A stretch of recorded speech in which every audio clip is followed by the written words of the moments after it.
Welcome to the Encore Audio Archives YouTube channel. I'm Taper Dave, and this is my channel. I've uploaded hundreds of talks here that I've recorded at meetings in West LA, and I've also recorded conventions starting in 2013. I've got a bunch of those up. And Walt and Mary Murray, the original owners of Encore Audio Archives, started the company in the 80s, and Walt recorded Joe and Charlie's and a bunch of stuff down in Vista, California. My sobriety date is June 20th of 1994. I hope you find something you like, so please like and subscribe to my channel and comment down below. If you want to hear something that I don't have or that you don't see, I'll see that I get it. Anyways, take care and have a great day if you want to. Okay, let's give a warm welcome for our next speaker, Earl H.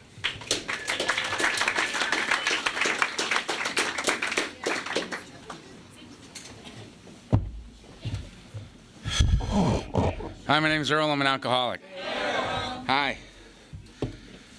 Thank you, Nasser, for asking me to come share. And thank you, Christopher, for sharing so eloquently. Christopher's my original friend. Christopher is my first sober friend. We've been friends and brothers for over 23 years now. I've been sober 24 years. He's been sober 25, rapidly approaching 26. And I've always understood you.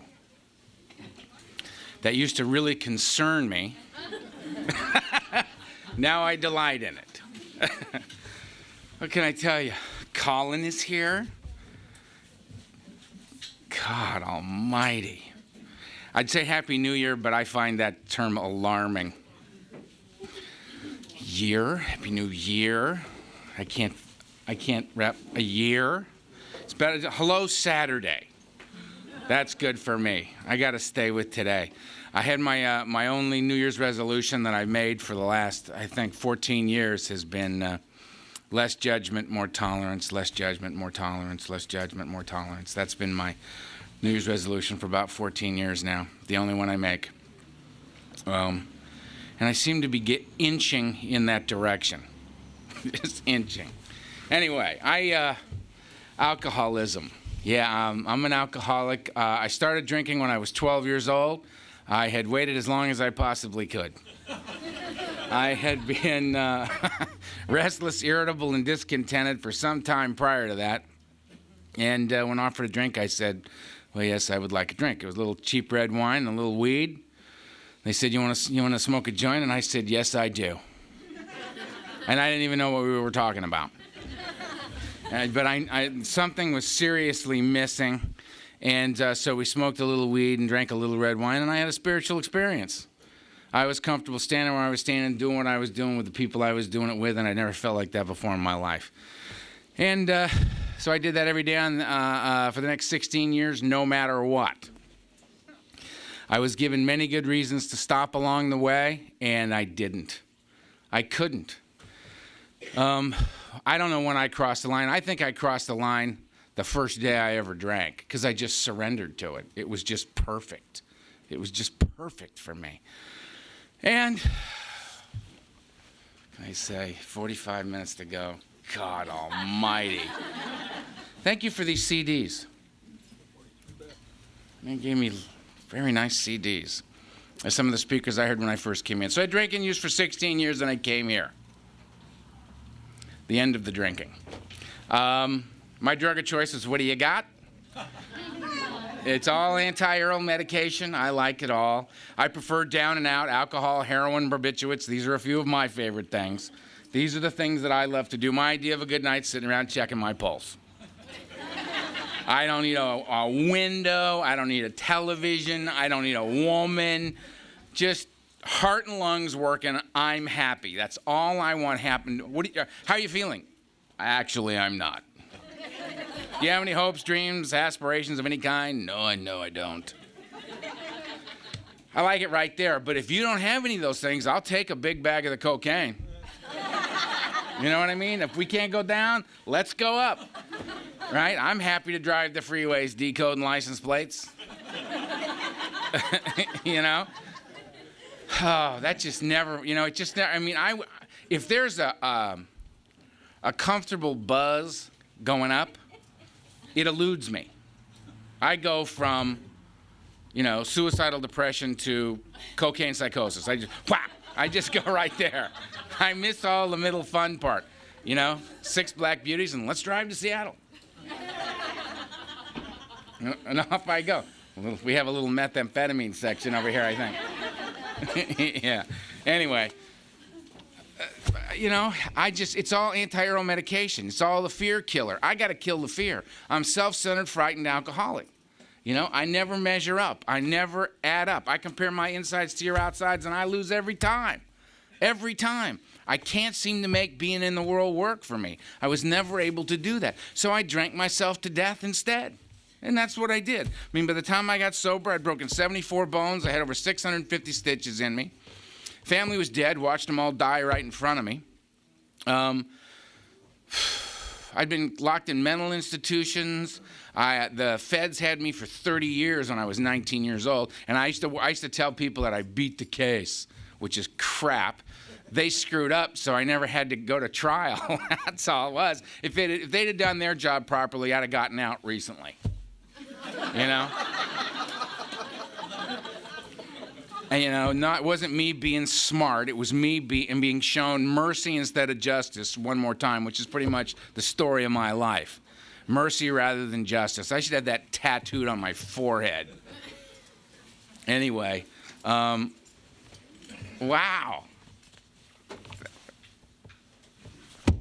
Amazing people I'm seeing in here. Amazing people who are here. There are people in this room that saw me come in. And to a man, they all went, oh. When I came in, I was, as a member of our outfit says, I was no vision for you when I got here. I was family dead, no friends, no place to live, heart swollen, couldn't touch the liver or the kidneys, psychotic, and I don't use the term loosely. I couldn't distinguish between fantasy and reality. I'd think of something and I didn't know. Did I do that? Did somebody tell me that? Did I hear about it? I don't know. Did I dream that? It was all just this mad, crazy blur. And I was completely alone in the world, and that was the best I could do. I did the best I could do. And the best I could do was come here completely and utterly destroyed. That was the best I could do. I hadn't blown my brains out. I had lived for 6 years with pictures in my head that I was convinced then you can't live with. So I got here and I spent 42 days in a hospital because I could not stop drinking. I remember 1978. I went into a bootleg detox for 72 hours where you go in and you had to know the guy who knew the guy who knew the guy because it was a floating detox. It was bootleg. It wasn't legal, right? They just, they get a little place, throw some beds in it, do their little deal, and then shift over there and do it. And you'd go in and you'd give them your car keys and your wallet and your gun and your bottle of Valium. They'd take you in, they'd strap you to a gurney, shoot you full of anticonvulsants, and let you rock. And 72 hours later, they let you up and you could go home or to the morgue, and they didn't really care which way you went. It was not a gentle, loving place. And I introduced myself to God the last time I was in there. And I said, you get me out of this sane alive and I'll never ever drink again as long as I live. I can't do this anymore. I can't do it anymore. And I meant that with every fiber of my being. And I got up off that gurney and I drank for 2 more years. Couldn't stop. Ended up in a place in Long Beach, 42 cots in one room. 21 cots on this side, 21 cots on this side with sheets drawn between them. And what you did was you got in your cot and you kicked. And if you threw a seizure, they'd hit you with anticonvulsions, anti-seizure medication, stabilize you, throw you back up in the cot. It's always good to see you. Such a smiling face. You know what I mean? Before we got here, we didn't smile on this particular day, did we? Trying to make bail, trying to convince them that shock therapy is indeed not necessary. I'll behave. What the hell was I talking about before I saw her smiling face? It's a pop quiz. What the hell was I talking about? 21 cots. Hey, she's on the hands and everything. It was good. All right. I was. And I stayed in there for 17 days of detox. Didn't sleep a wink. It's like Dante's Inferno in this place. You know what I mean? Somebody feels people feel the need to share at all hours of the day and night in there. Sometimes in the form of screaming, other times in the form of introducing you to their imaginary friends. Interesting place to detox. Got out of that place, and I knew one thing after 42 days of being in there. I knew one thing, because that's what Ray W. said to me. He said, if you don't want to die, you better go to Alcoholics Anonymous, because that's the only place a guy like you's got a shot. And I said, okay. You know, that was clear. You drink bad, go AA. You know, it's like, okay. Because I mean, you know what? Because at this point, self-knowledge had availed me nothing. I remember getting out of that detox, and they had it all through that bootleg joint earlier on, and they said, Earl, you know you're an alcoholic? Yeah. You know, for you to drink or use is just to create more madness and pain and misery and sorrow in your life and in the lives of all the people that care about you at all. Do you know that, Earl? Yeah. So armed with this self-knowledge, Earl, you're going to be a good boy, and you're not going to drink or use no matter what, are you? No. Not an idiot. No. How far do you think I got? Parking lot. Self-knowledge availed me nothing. Kicking, I always thought kicking was the hard part. That's the thing I tried to avoid at all costs, was the kick. Because it's ugly and it's brutal and it's insanity, and it's just all of the bad things are peaking during detox. All of the bad things come together and peak for detox. And if you use like me, detox could last 3 weeks. You know? It was just ugly. Oh. But that's not the hard part, because this ain't about stopping drinking. That is not what this is about. This is about how do I stay stopped. I knew I was an alcoholic. A guy called me an alcoholic when I was 16 and a half years old. And I just said, what's your point? Yeah, it's what I'm an alcoholic. Okay, is that the name for this? Fine.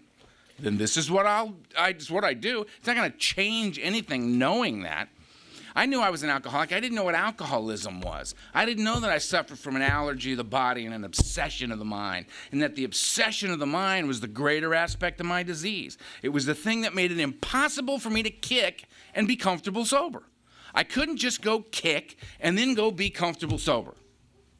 Couldn't happen, because the beast was alive and well in my head. I'm walking around, I kick, get a little sleep, get a little food in, and I feel better. And then the brain says, how you doing, Earl? Just whispers, real gentle, real easy in my head. Very friendly. How you doing, Earl?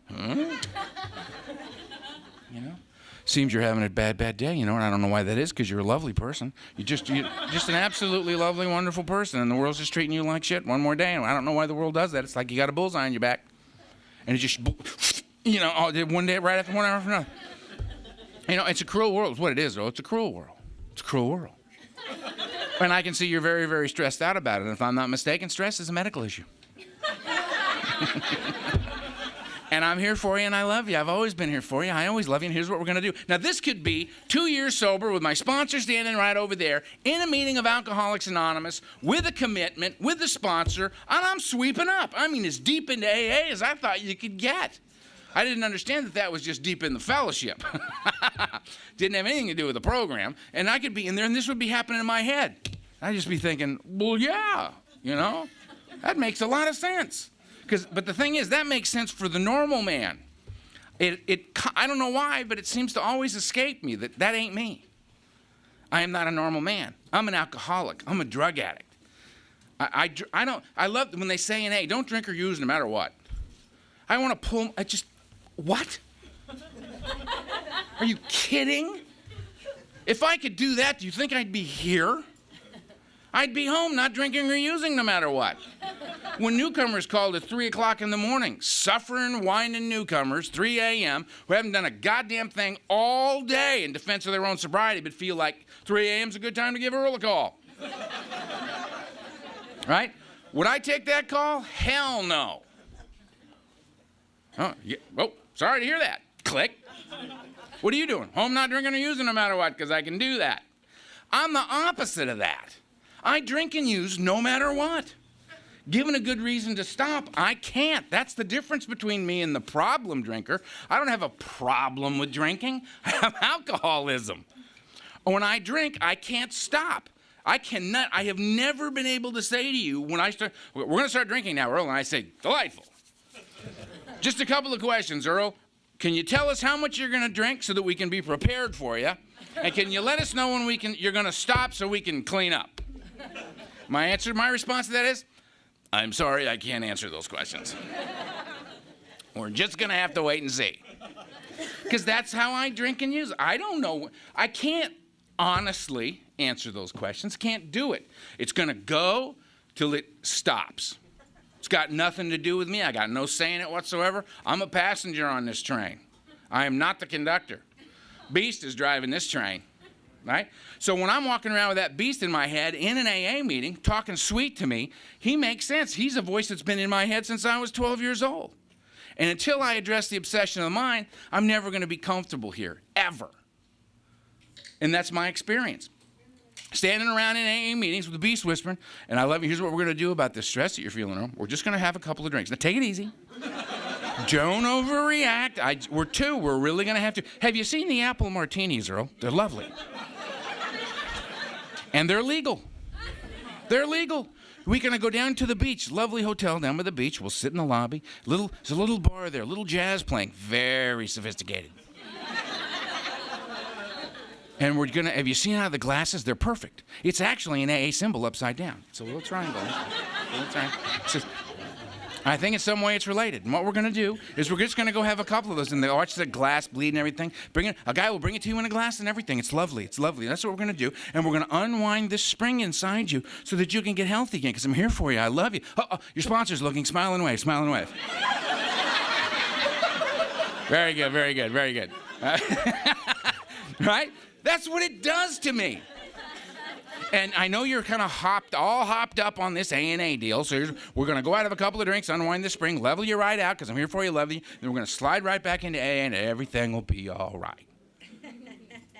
I go have a couple of drinks, boom, voice changes. Thank you. Now, here's what we're going to do. Get a pencil and a piece of paper. You got to write some stuff down, and we got to get a car. Find a car. Because we got a few things we got to do, and we need to get downtown as quickly as possible. It's just like, oh, no. I wish I could do something about this, but apparently I can't. I can't believe you still fall for that 2-drink thing, Earl. I can't believe it. You know what I mean? It's astonishing how many times I fell for the 2-drink thing. How many drinks have you had, son? Well, I was going to have 2. How many have you had? I don't know. It's like a friend of mine got arrested for drunk driving, and they used to tell you, I don't know if they do it anymore, they used to tell you to say the alphabet in reverse, right? He was so plowed, they said, go ahead and just say it from the beginning. Start at A. He went, I'm home free. A, B, C, D. A, B, C, D. Britain. I love that story. I just understand that. And I understand the woman who on December 23rd of last year drank herself to death, having been in and out of this program for 5 years.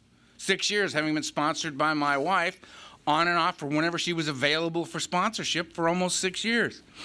With 2 little children, a husband that loved her, a host of friends in AA, who drank herself to death on her birthday. I understand that. That's why we come here to be with each other, because I don't think many people understand that. I didn't blame her for doing it. I understood. I loved her and I understood.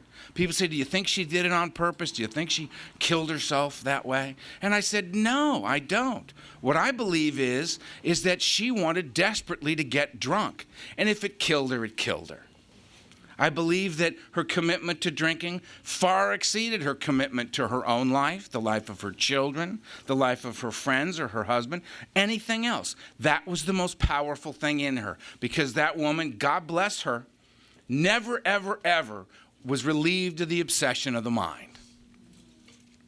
Because she never did the thing that we're taught to do in here to relieve us of the greater aspect of our disease. Work the steps. Work the step. I remember when I came in, they would say things like, work the steps or die. And I'd think, that is rude. AA is a harsh place. And I mean, it sounded so harsh, you know what I mean? Like, I would start to do something, like I'd be with my, I came into A&A, you know, and I sat in a meeting, and I sat in the back with my arms folded, you know, with the hair out like this, and the beard, and the tough guy look on my face, and my eyes darting around in my head, scared to death. People thought, oh, he's very angry. No, I was terrified. I wasn't angry. I looked like I was angry. I was behaving like an angry man. I was incredibly hostile, but terrified is what I was. And I sat in the back of a meeting, and a guy got up and he shared his experience, strength, and hope. I didn't know that's what he was doing. But it was like he looked right at me and he said, you know, if you don't like what I got to say, go to another meeting. And I went, I love that. I like that, right? Because it made it clear to me he wasn't selling me something, he was sharing it with me. If I wanted, I could have it. If I didn't want it, go to another meeting, maybe you'll hear something from somebody else that you like. I thought, this is cool, I'm coming back. I didn't know that guy turned my life around completely, utterly and completely. I didn't know that Ray W., when he said to me, there's no fork in the road for you, or, well, the fork is dead, go to a meeting. Oh, got it. You know what I mean? Don't split hairs with me, just say it. I love the mean, crusty old-timers who said work the steps or die. Oh, steps. I've got to write that down. Where would you find those? In the blue book? In that big blue book? I have one of those somewhere. Somewhere I have one of those. And I said, they said, you got to get a sponsor. And I said, well, what the hell's a sponsor? And they said, a sponsor is somebody who's got what you want. And I said, well, I would like to drink. So maybe it's a little early to be throwing the ball back in my court. You know what I'm saying? And I have since come to believe I don't want a sponsor who's got what I want. I want a sponsor who's got what he wants. That's a good definition of being happy. Wanting what you have. So, I thought, okay, so it's not about the car. It's not about the woman on his arm. It's not about the money. It's not about the prestige. It's not about all that stuff. It's about the light in the eyes, huh? Yeah, okay. So I'm looking around, and I hear this guy speak. Same guy Christopher heard, late, great Donald Madden, right? Committed to so many mental institutions, he was evicted from the nut house. The last one he was in, they just said, look, you have to go. If you don't go, you're going to be one of the ones that never leaves. And they threw him out into A&A, and he was waiting for us when we got here. And he was great. I went to him, and I said, and he said, what? He was a shy, reserved fellow. He was probably one of the most flamboyant, bigger-than-life, gay AA alcoholics that ever lived. It was just, oh, hello to you. And I just thought, that's what I want. I want to feel strongly about something. This guy felt so strongly about AA. He felt about we got to go live life as sober people. We got to build this foundation upon which we will stand, free men and women. And then having established that foundation, go out in the world and live life. Manifest this thing any way you want. And I thought, I'm in. And I said, no, I went to him, and in my clear, concise way, I said, and he said, yes. And you don't have to like what I tell you, and you don't have to think it's a good idea. You just have to do it. And I immediately thought, I can work around that. A little did I know, I had met my match man, that the master was present, and I was the student. And we'd be sitting around, and some woman would walk in, and I'd give her a look, and she'd give me a look, and we'd smile, and he'd be across the room, and I'd just boo, I'd hear, no!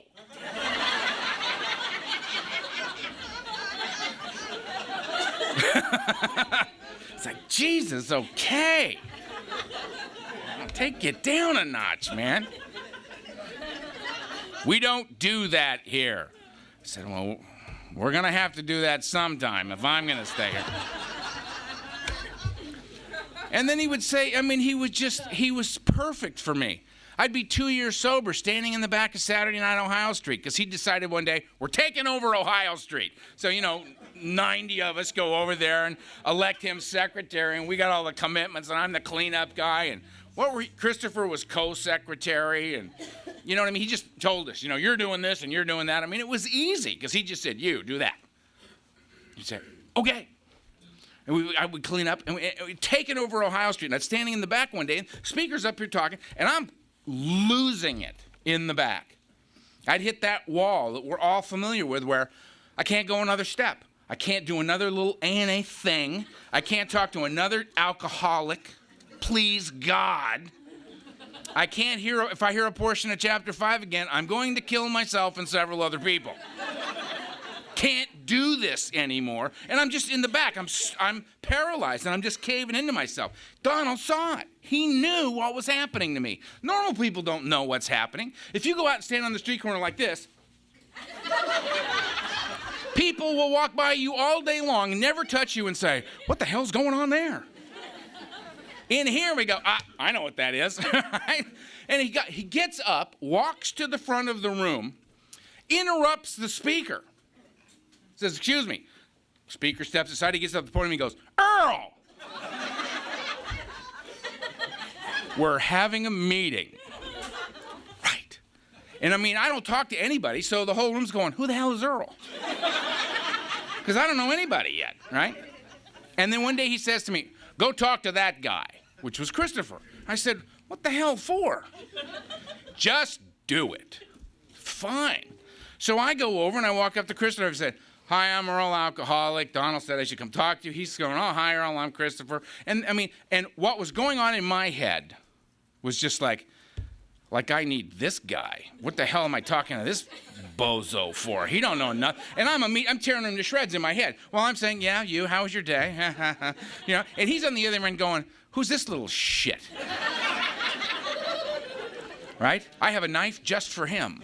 It's because Christopher at the time was well armed in meetings. And we do this thing, and out of that mayhem, that total inability to connect with another human being, that total inability to connect on any legitimate level with another human being was the beginning of the longest friendship of my life. He's my original friend. And, you know, I'm godfather to his daughters. And, I mean, we've been back to back, shoulder to shoulder for a long time now. A long time. It's an amazing thing, you know, because I didn't have friends before I got here. I had associates. I had people that I ran with, but I didn't have friends. You know, somebody went to jail. It was just like, oh, well.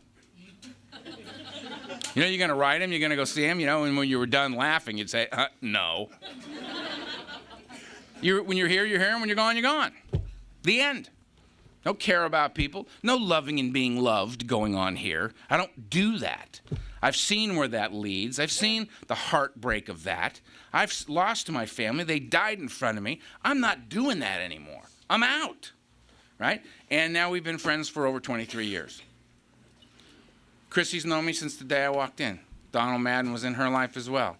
Nasser's a dear friend of mine. I love him to death. You know what I mean? It's just, and on and on and on and on. You know, Winnie's over there. Yeah, it's good to see you. You know, faces that make me know I'm in the right place, make me feel comfortable. So we get in here and we're wrestling around with this thing, and I'm going to 7 to 9 meetings a week, calling my sponsor on a daily basis, taking out panels, not turning down AA requests. I'm AA boy. I'm in, man. And I'm getting nuttier by the minute. You know, people are going out and using it, and I'm going, curious? Let's go to another meeting. You know, a lot of meetings, all these meetings, and I'm getting squirrelier and squirrelier. Christopher has been going through the book with this guy, and Christopher says, Hightower, I found something. I said, what is it? And he goes, they have a book. I went, okay, let's go, man. Right? So instead of avoiding all the book thumping guys, you know what I mean? We were now like following these guys around. And Christopher and I were going through the book, and it was an amazing experience. You got one? They took it out. They've taken the book. We're doing this. I could just see Donald seeing this, right? Oh, it's a great big book. It's a great big, wonderful big book. And we'd start, and the guy said, okay, turn the page, and it just said Alcoholics Anonymous. Okay, got it. 2 words, Alcoholics Anonymous, right? A word just stopped to really think about much. Let's talk about that. We turned the page. If there was stuff written on it, we read it. The black part only. Read the black part. discussed it, and went to the next page. And we're forever doing this as we're going through the book together, listening to these tapes and doing all this stuff and going to these little workshops and doing all this stuff. And we would forever doing this. We'd be reading it, and all of a sudden I'd go, hey, you know that thing they say in the meetings? There it is right here. That's amazing. 2, 3 more pages. And what do you know? That other thing they say, there it is. Here it is. And it actually explains it kind of here. I kind of now have an idea what that actually means, how that is in relation to these other things, how this comes together as this spherical experience rather than this understanding in my head. Because I'm in the prison of the mind. With the obsession of the mind in full effect, stone cold sober, going to meetings, taking commitments, blah, blah, blah, and around in here, doing all this stuff. Haven't worked a step out of the big book yet. The disease is in full effect. It's in there. And it's clouding my vision. It's making it impossible for me to really break free, to get out of the prison of the mind, out of the prison of the mind. Action brings about change. When they tell us how it works, what are they talking about? The steps.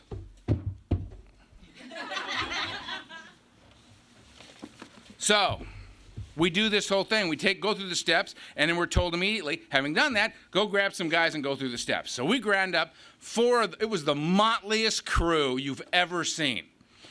6 of us, and we're going through the book. Christopher and I are leading the way. Oh, my God. Talk about the blind leading the blind, the insane leading the impaired. That's what it was. That was, 17 and a half years ago? Guess how many of those 6 people are still sober? All of us. All of us are still sober. Nobody's had a drink all that time. Guess why? Because we all did the steps as outlined in the book, had a spiritual experience as a direct result of that, and the experience was we were freed of the beast. The obsession of the mind was relieved, and we were allowed to become comfortably sober. And alcohol was a non-issue.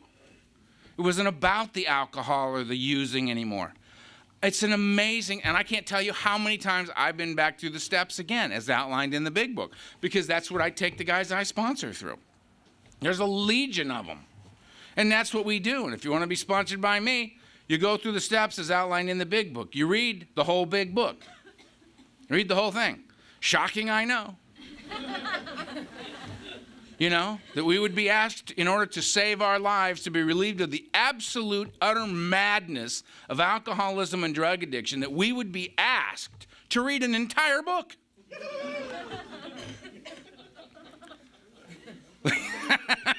So then, I harp.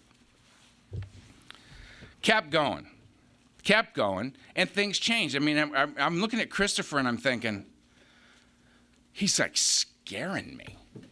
He's changing so much. I think I need to point it out to him. Maybe we're doing this too fast. And about the time I'm going to say something, he says, "Hi, Tara, you're scaring me." Because apparently I was changing too, right? Story about the steps. I'm 5 years sober.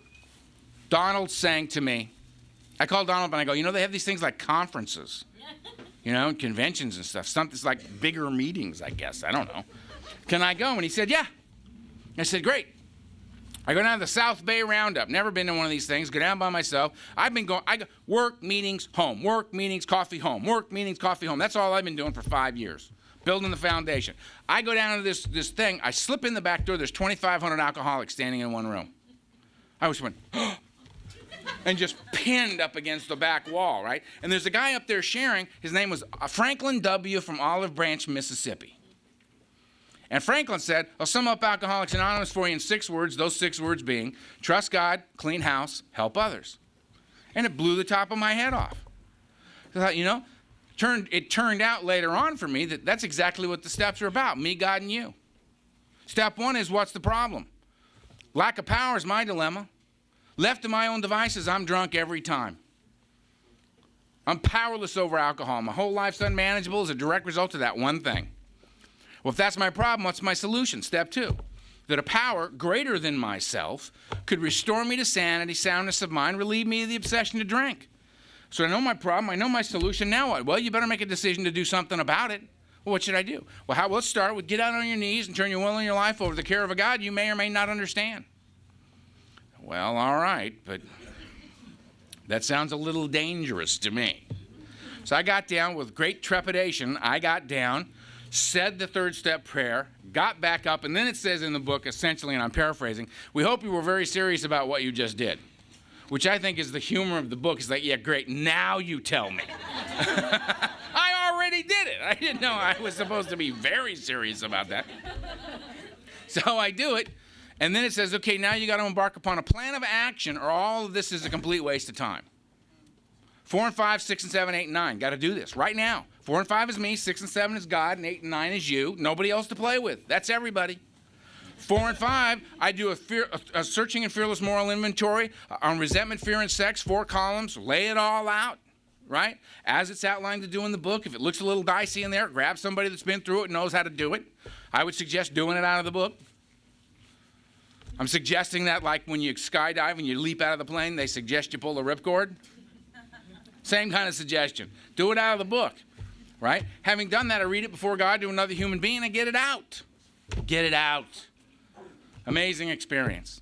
6 and 7, hook it back up with God, asking God to remove the defects of character because I'll remove the wrong stuff. 8 and 9, hook it back up with you. I'm very, very sorry. Here's your money back in the house. Nice and simple. Nice and simple. Get it done. Do it. Take the action.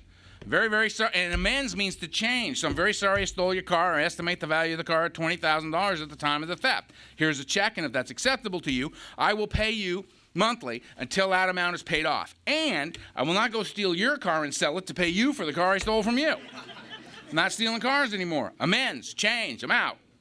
Don't do that anymore. So I've always found the guy who sells weed in recovery interesting. That's such an amazing thing to be able to do. Do you find a little problem here? No. You think there might be some remarkable denial afoot here? No. All right. Don't see any 30-year sober guys selling weed for some reason. I never. Anyway.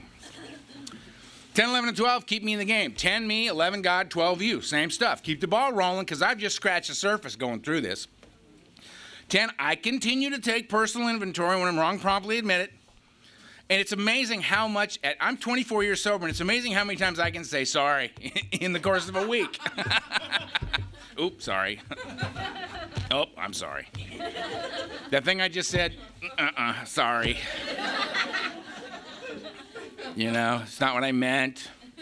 Got off my side, got a little scared, got spooked, got off my side of the street, got on yours. I'm jumping back now, sorry.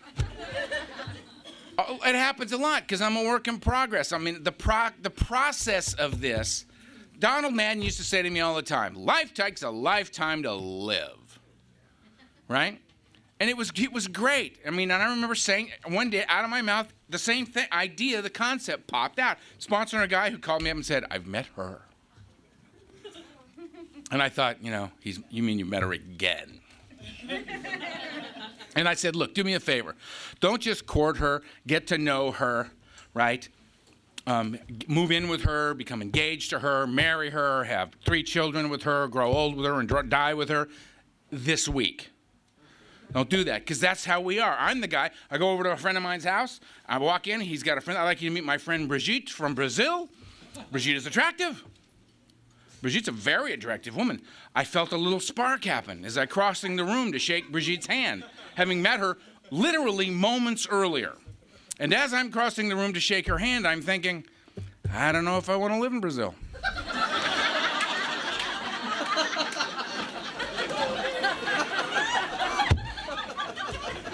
That's what I do. So when the guys I sponsor do that, I'm not surprised. See, I've learned in here through meditation techniques that I learned with Christopher in that same 6-week course that we took. Having been sent there we went from Donald to the next guy together, and from that guy to the next guy together. It's not about being in the right place for me. I'm never going to stay where I belong. Not in my head. I'm never going to stay where I should be. I am never going to remain on focus. I'm not. It's like I'll say, hi, my name's Earl. Hello. Oh, look over there. Nice guy. Look over there. Oh, wow, that's very attractive. Oh, a little frightening. Oh, it's just... Life's a whirling blur to me. It's not that I stay on track or on focus. It's that I become willing to acknowledge that I've gotten off course and just come back. My whole life is about just coming back into the middle. I'm never going to stay there. I didn't say stay here, because at the moment I'm not there. I need to constantly come back, right? That's the whole trick. When I'm meditating, when they meditate, they said, here, do this, Earl. Sit comfortably, spine straight, open up yourself, breathe in through the nose, out through the mouth in step 11. I see God through prayer and meditation.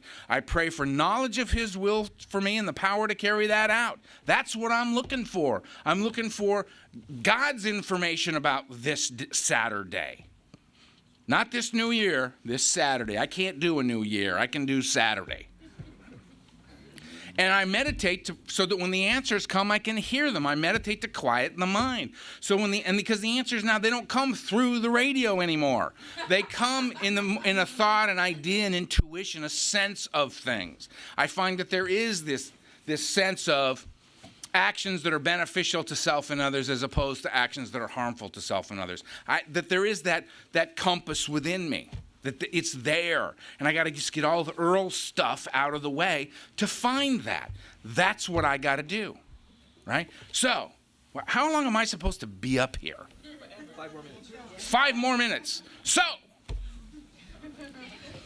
I meditate and I breathe in. They said, in the beginning they said, we want you to count to 4. Breathe in 1, out 2, in 3, out 4. I said, got it. I'm going to be so good at this.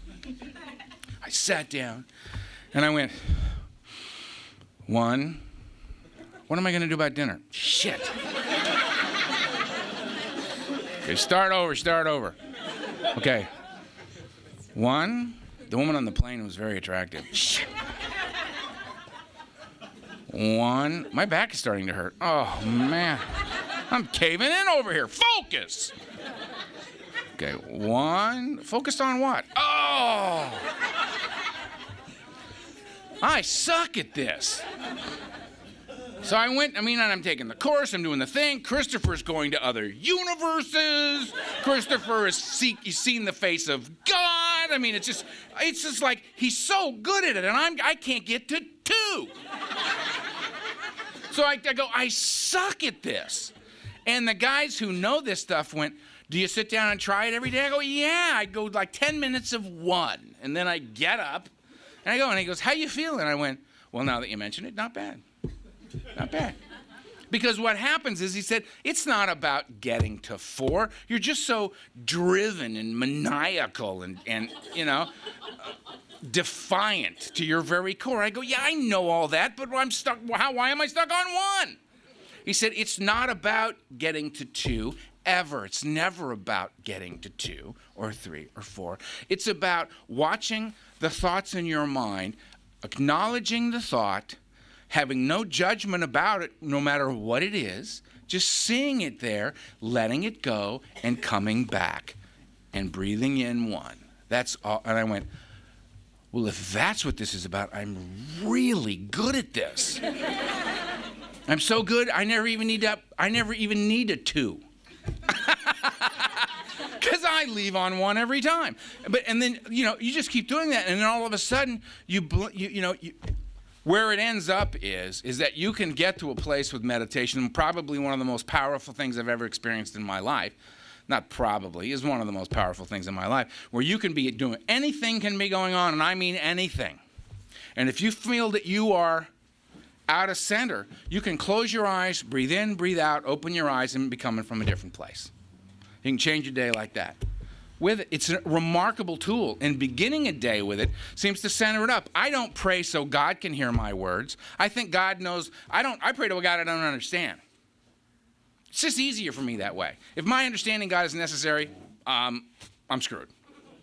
They don't understand. I see evidence of that God on a daily basis. But I don't understand God. So what I do is I pray so that I can hear the words. When I say the serenity prayer, that's so that I can hear that, and it frames me up to want to incorporate those concepts, those ideas, those worlds within worlds there, to come together to frame up how I'm going to be in the world. Because my world can't be any more about what you are doing or not doing. My world is not about what are you going to bring to me. It's about what am I going to bring to the table? Who am I? What is of value to me? What is pertinent to me? Do I want to be strong enough as a man to be kind and gentle to other people or not? Do I want to be like the samurai, my current sponsor? Do I want to be the kind of guy that walks in the room and everybody just calms down? Everybody just feels better when he walks in the room. I want to grow up to be like him. I'm 52 years old. I'm 24 years sober, and I have a life beyond my wildest dreams. Beyond my wildest dreams. I didn't know that I could have moments of experience like the ones that I have on a regular basis. I didn't know that I could go outside and water the lawn and catch a huge buzz. That's my experience. You know the part I'm talking about, don't you? He's going, yeah, I know. That's that guy, the watering guy, right? My wife and I bought a house, you know what I mean? And then I walked down in the front, and then I'll close with this. And there was like a front lawn and plants and things growing, and and there was a hose, and I thought, well, I'd better water this, because you know what I mean? I looked down the street, and there's all these beautiful lawns and roses and all kinds of stuff. I don't know the names of this stuff. It's just stuff all over the place, and it's like a little slice of heaven, this street, right? And I thought, I have to keep up with that, because that's how you spot the addicts, right? Beautiful lawn, dead lawn, beautiful lawn. That's that guy right there with the dead lawn, right? So it's like, if I'm gonna walk among them, I gotta keep this alive somehow, right? So I get the hose down, and I'm, and I'm just throwing water around, and it hits me. I remember back in biology, right, that these things are in fact alive. They're alive, and they're breathing in carbon dioxide, and they're breathing out oxygen. I'm standing right here, breathing in the oxygen, breathing out the carbon dioxide. We got a little something going on here. I'm catching a little buzz on this because the light's coming through the sycamore trees, and it's hitting the water and the leaves, and it's like doing that little prismatic thing that all of us, psychedelic folk appreciate so much. And I'm thinking, okay, well, this is good. Now, man, here's a little more for you, my brother. Here's a little more for you, my sister. Now, and a guy drives by, he sees man on lawn watering plants. That's not what's happening. I'm an alcoholic. I'm an addict. If I can't catch a buzz, I don't want to play. Right? This is what this is. This is an alcoholic on his front lawn catching a buzz with a few of his friends.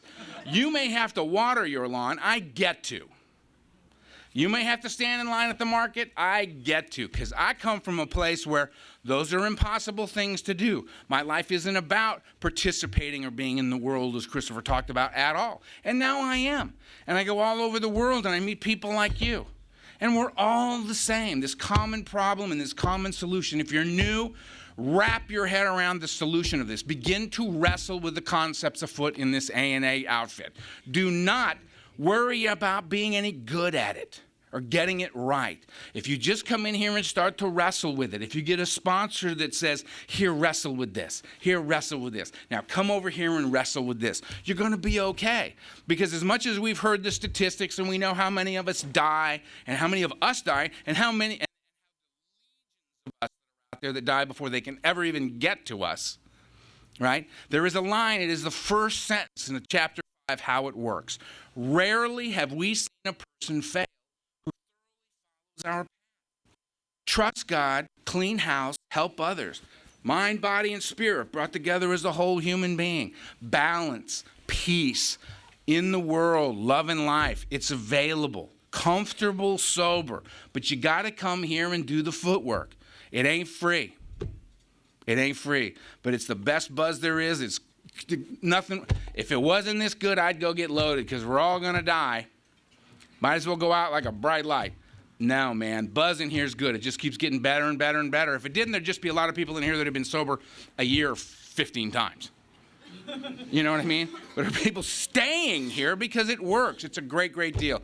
I wish you peace. I love you. Thanks. I think we got a great talk going on here. Thanks for watching the channel. Taper Dave here. Just curious, do you think this is better than Zoom? Okay, this is how I prepare my drone for launching. I like to do it inside the cab of my truck so I'm not standing outside in the weather. To install the joysticks for control, up and down, right and left, powered on. I have an Android phone that I use to connect it to the drone with. And it's actually controlled through the iPhone, through an app.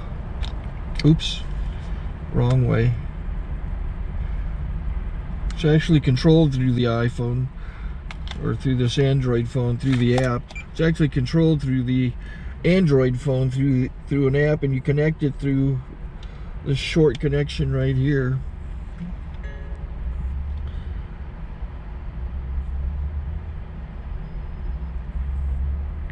Remote control connected. Remote control's connected. So I pull out the drone. I have to extend the legs. Long legs extended first, then the short legs. Remove the gimbal protector. Set that aside, then power it on one short burst, then one long burst. I lay it down. So I have to go to calibrate. So the drone's not connected yet. It shows you here as this drone gets disconnected, even though the remote's powered on. So the drone has to establish it's connected. So I go into the app to calibration mode. First I'll calibrate the remote controller. Start calibration. Out, in, oop, out, in, up, down, and then this little wheel is to control the gimbal. So it's calibrated. Go to gimbal calibration, start calibration, and then it calibrates the gimbal. I don't know if that shows up. The gimbal's moving all over the place. Changes, you can see it on the video. And I'm calibrated to take off. It's acquired 7 satellites at the moment. There are 26 satellites up in the sky, which it has to acquire before you can take off. So it's connected. It's got enough satellites. This is white. I can go to press this little arrow button, swipe right to take off, and it would start the motors if I slid this to the right. But I'll wait till I get outside. Don't want to do it inside.